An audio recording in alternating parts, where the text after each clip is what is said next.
Welcome back dear student, स्वागत है आपका e lecture series law and legal environment for business के अंदर। आज जो हम टॉपिक पढ़ेंगे वो हम पढ़ेंगे appointment of director in A company. Appointment of director in A company को स्टार्ट करने से पहले हमें ये समझना होगा कि कंपनी क्या होती है, उसमें अपॉइंटमेंट ऑफ डायरेक्टर की क्या आवश्यकता होती है और अपॉइंटमेंट ऑफ डायरेक्टर कैसे किया जाता है। तो हम यहाँ पे सबसे पहले समझेंगे कि कंपनी क्या होती है। आर्टिफिशियल पर्सन होती है।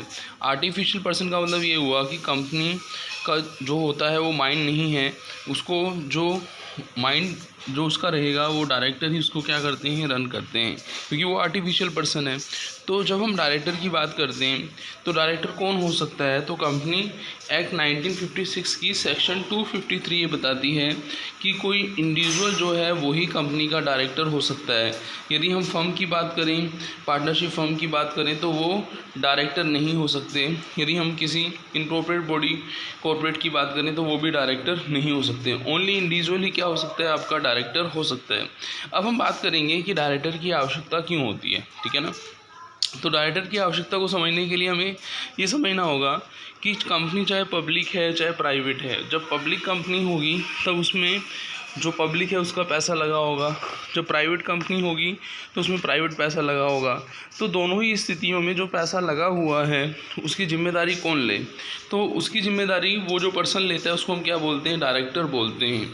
यहाँ पे एक चीज़ समझनी होगी कि जब हम डायरेक्टर की बात करते हैं, अपॉइंटमेंट ऑफ डायरेक्टर की बात करते हैं, तो अपॉइंटमेंट ऑफ डायरेक्टर क्या रहता है आपका, बाय द मेंबर होता है टू द बोर्ड होता है। जैसे हम देखें तो यहाँ पे मेथड्स हैं, ठीक है ना। अपना एक क्वेश्चन ये भी बन सकता है कि जो हम अपॉइंटमेंट ऑफ डायरेक्टर कर रहे हैं वो कैसे करें, how appointment of director will be done. तो हम बता सकते हैं कि यहाँ मेथड्स या मोड्स जो हैं अपॉइंटमेंट के, पहला क्या है, फर्स्ट डायरेक्टर, कि फर्स्ट डायरेक्टर को हम कैसे अपॉइंट करें। दूसरा है अपॉइंटमेंट बाय मेंबर या कंपनी, और तीसरा है appointment by the board of director. चौथा है आपका अपॉइंटमेंट बाय थर्ड पार्टी। पांचवा है अपॉइंटमेंट बाय प्रोपोर्शनल रिप्रेजेंटेटिव, और छठा और लास्ट जो है वो है अपॉइंटमेंट बाय सेंट्रल गवर्नमेंट। हम इस चीज़ को इस तरीके से समझेंगे वन बाय वन। सबसे पहले हम समझते हैं अपॉइंटमेंट ऑफ फर्स्ट डायरेक्टर।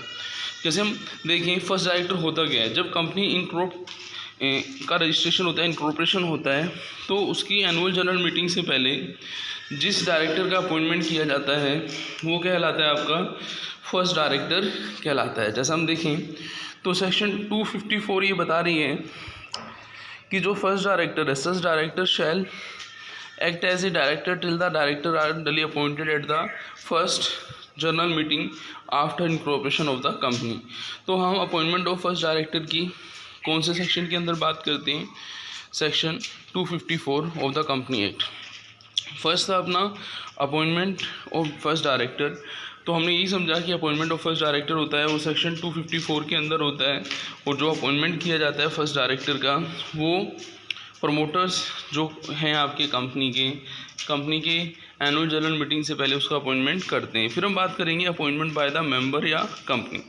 अब हम आते हैं अपॉइंटमेंट बाय मेंबर या कंपनी। तो सबसे पहले हम देखते हैं कि मेंबर्स अपॉइंटमेंट कैसे कर सकते हैं। तो इसका आंसर आता है कि जो जनरल मीटिंग होती है उसमें मेंबर क्या कर सकते हैं, अपॉइंटमेंट कर सकते हैं, appointment at the general meeting of the member of the company.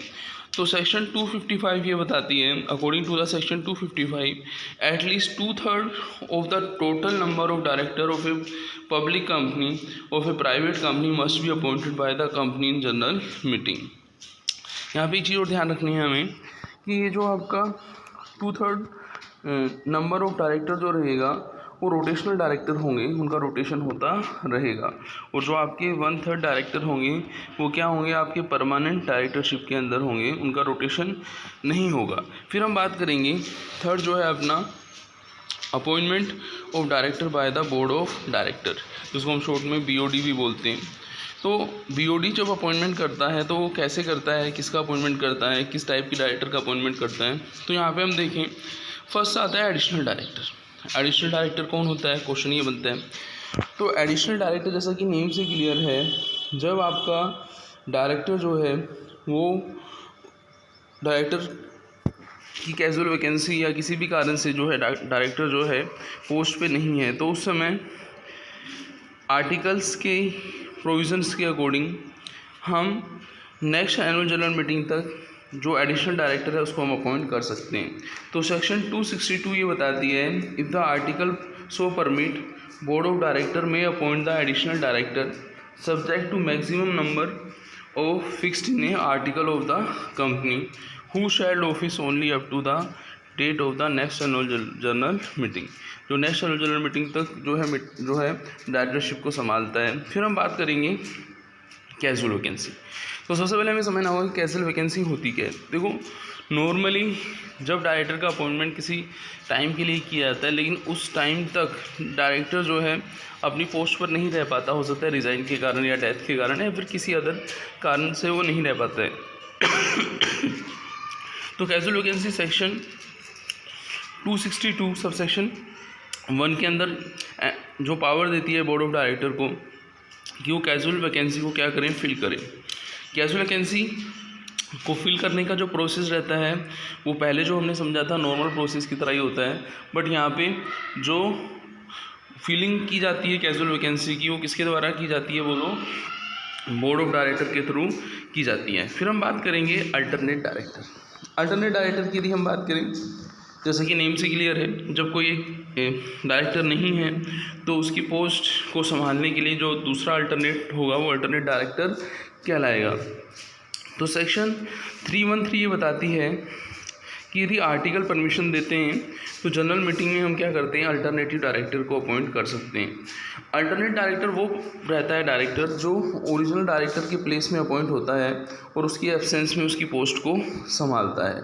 जैसे कि हम देखें तो यदि आपके ओरिजिनल डायरेक्टर की एब्सेंस मोर देन 3 मंथ है तो उसके प्लेस में हम क्या, जो अल्टरनेट डायरेक्टर है उसको हम अपॉइंट कर सकते हैं। The alternate director can continue as a director only for the period for which original director are eligible. कि ओरिजिनल डायरेक्टर के जाने के बाद उसकी जो पोस्ट वैकेंट है तो जितना टाइम बचा हुआ है उसकी पोस्ट का, उस टाइम के लिए हम अल्टरनेट डायरेक्टर को क्या कर सकते हैं, अपॉइंट कर सकते हैं। तो ये अपना थर्ड जो था ये आपका अपॉइंटमेंट बाय द बोर्ड था। फर्स्ट अपॉइंटमेंट बाय बोर्ड जो था आपका वो एडिशनल डायरेक्टर का हमने पढ़ा था। कभी कभी हम कंफ्यूज हो जाते हैं एडिशनल डायरेक्टर और अल्टरनेट डायरेक्टर। अल्टरनेट डायरेक्टर जो रहता है वो ओरिजिनल डायरेक्टर की एब्सेंस में काम करता है, ये ध्यान रखिएगा बस, ठीक है ना। और फिर हमने कैजुअल वैकेंसी का भी पढ़ा था अंडर सेक्शन 262 के अंदर हमने पढ़ा था। अब हम बात करेंगे appointment of the director by the third party. जैसा कि नेम से क्लियर हो रहा है कि जब हम किसी कंपनी के अंदर जो हमारे डिवेंचर्स होल्डर हैं या फिर जो भी पर्सन हैं जो कंपनी की थर्ड पार्टी के अंदर फॉलो करते हैं, ठीक है ना, तो वो पर्सन क्या करते हैं, 1/3 जो हैं ऐसे पर्सन वो क्या करते हैं, उनको हम क्या बोलते थे, फिक्स पर्सन। वो डिसाइड करते हैं कि appointment of director by the third party कैसे होगा। तो some time the article give a right to financial corporation, debenture holder, banking company which have lent money to the company to nominate directors on the board of company with view to ensuring that funds advanced by them are used by the company for the purpose of which were borrowed। तो हमने ये देखा कि जब कोई company रहती है, जब वो अपना फंड रेज करती है तो उसमें जो फाइनेंशियल इंस्टीट्यूशंस हुए जैसे डिवेंचर्स होल्डर हैं या फिर कोई बैंकिंग कंपनी है, वो क्या करती है, वो पैसा देती है कंपनी को, ठीक है ना। और ये देखा जाता है प्रोप्राइटरी ऑडिट के अंदर कि जिस पर्पस के लिए वो उन्होंने अमाउंट दिया है, जो मनी लैंड किए, उस मनी का उसी पर्पस के लिए यूज़ हो रहा है या फिर नहीं हो रहा है। तो the company nominate director on the board of the company with a view to ensuring that fund advance by them are use by the company for the purpose for which they borrow. The number of directors so nominated should not exceed 1/3 of the total strength of the board as they are not be retire by the rotation. तो ये 1/3 जो person है वो जो rotation से retired नहीं होते थे, जो परमानेंट नेचर के होते हैं, उनके थ्रू ये होता है। फिर आता है अपना अपॉइंटमेंट बाय प्रोपोर्शनल रिप्रेजेंटेटिव। जैसा कि हमने पहले समझा ही था कि जो 2/3 होते हैं वो आपके रोटेशनल डायरेक्टर रहते हैं, उनका रोटेशन होता रहता है। तो सेक्शन 265 ऑफ द एक्ट क्या बताती है कि normally director are appointed on a straight vote of the member of the company But Section 265 of the Act allow a public company or private company which is a subsidiary of the public company to provide this article for the appointment of not less than 2/3 majority of the total number of director by principle of proportional representative either by single transferable note or according to the principal voting।